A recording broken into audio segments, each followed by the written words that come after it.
سلام الله على الجميع، إن شاء الله كامل تكونوا بخير وعلى خير وبصحة جيدة. صليوا كامل على النبي. اللهم صل وسلم وبارك على سيدنا محمد عليه أفضل الصلاة والسلام. وصفة تاع اليوم سهلة واقتصادية وتوجد في 10 دقائق.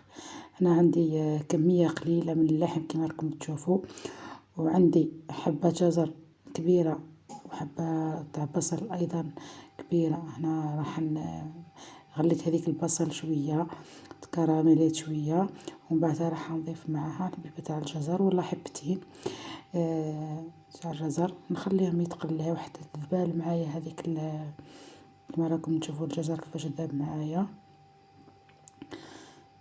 مرة على مرة نقعد نحرك فيه البنات.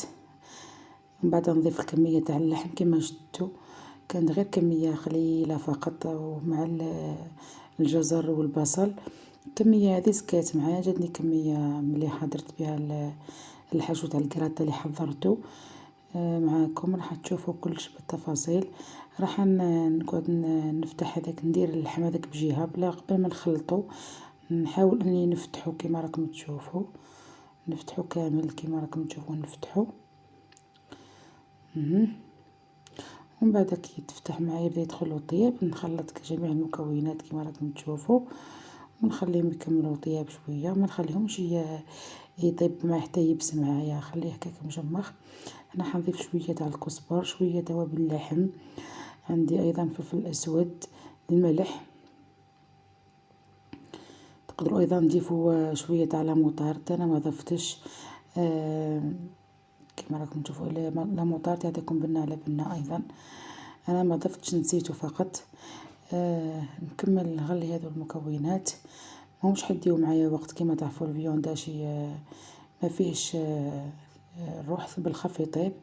هنا واش عندي 5 حبات تاع البيض، ضفت لهم رشه تاع الملح، رشه فلفل اسود، وعندي هذا فرماج، هذا ضفت مغيرفه كانت فيه بقاقيه فيه مغيرفه درتها. وراح نضيف ايضا فرماج طالي، نضيف مغيرفه معمره. هذه الكراهة تحب الأجبان. عندي أيضا فرماج مبشور درته أيضا. وراح نخلط هذه المكونات. إذا أيضا عندكم الكريمة السائلة تقدروا تضيفوا كريمة سائلة. نخلط هذه المكونات مليح، ندخل هذاك الفرماج باش يذوب معايا. أنا ما عنديش كريمة سائلة، ضفت 3 مغارف تاع الحليب كما راكم تشوفوا. وعندي البطاطا كما شفتوا قليتها كاريات صغيره. هذا المول حيدخل الفرن فيه الزيت تاع البطاطا. اذا كنتوا قبل ما المول تاعكم مهم تدهنوه بالماركارين ولا تدهنوه بالزيت باش ما تلصقش معاكم. انا هذا هو المول اللي حنطيب فيه، كنت حاطه فيه البطاطا.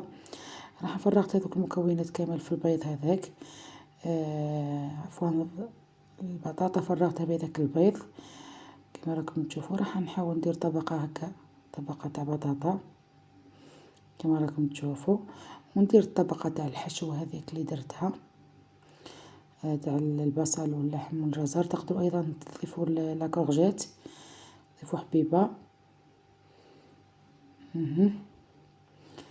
كما راكم تشوفوا. نزيد نضيف رشة تاع فرماج مبشور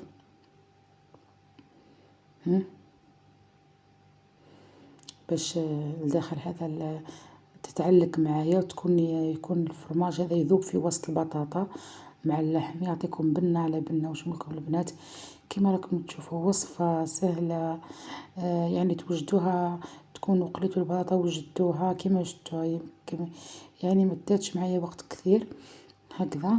ونرش عليها شويه فرماج مبشور من فوق وندخلها طيب، نغطيها بابي الومنيوم باش يذوب هذاك الفرماج. كيما شفتوا كلش طيب، غير يطيب معايا هذاك البيض فقط وتكون واجده معايا الكراطه. مش حتدي وقت ايضا في الفرن، كما قلت لكم نغطيها بالالومنيوم باش يذوب هذاك الفرماج ونعاود تكون واجده معايا، نخرجها تكون واجده معايا البنات.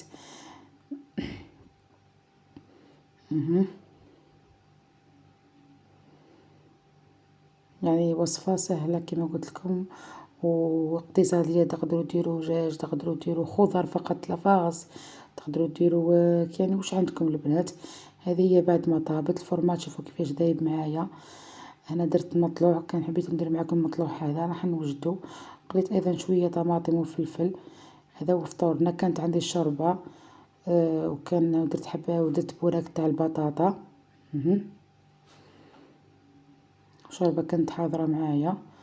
نقطع معاكم تشوفوا كيفاش جات معايا من داخل. انا غير في بهذه المغرفه اللي نهز بها كامل قطعت بها بلا ما نجيب الموس. قطعت كلش بها ورفدتها. جات بزاف هايلة وجات مفرمجة. واش نقولكم البنات، بنينة ما تشبعوش بها البنات.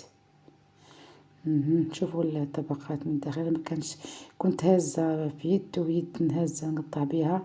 على بها التصوير كان شوية ما بانتش معاكم مليح، ما بانتش مليحة. انا نقول لكم البنات ان شاء الله تعجبكم الوصفه تاع اليوم، وما تنساونيش بالجام. مع الف سلامه.